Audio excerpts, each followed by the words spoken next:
To use Apple Pay on Apple Watch, start by opening the Apple Watch app on your iPhone and navigating to the My Watch tab. From here, select Wallet and Apple Pay. Then tap Add Credit or Debit Card. You will be prompted to enter your card details manually or use your iPhone's camera to scan the card. Follow the on-screen instructions to verify your card with your bank, which may involve receiving a verification code via email or phone call.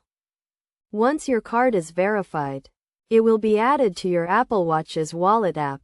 To make a purchase, double-click the side button on your Apple Watch to open Apple Pay.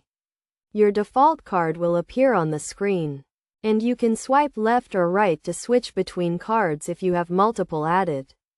Hold your Apple Watch near the contactless reader to complete the transaction, and you will feel a gentle tap on your wrist and hear a beep when the payment is successful. To add multiple cards, follow the same process as before, and they will be stored in the Wallet app on your Apple Watch.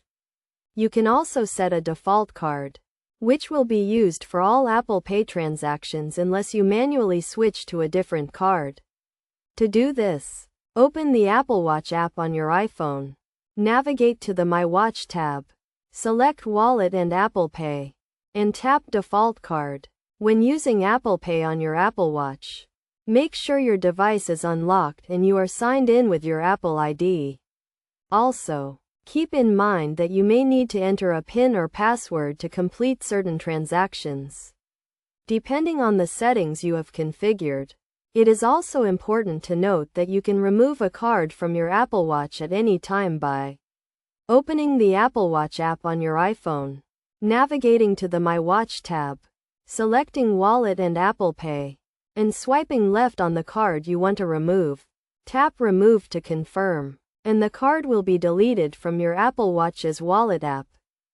By following these steps and best practices, you can easily use Apple Pay on your Apple Watch to make convenient and secure transactions.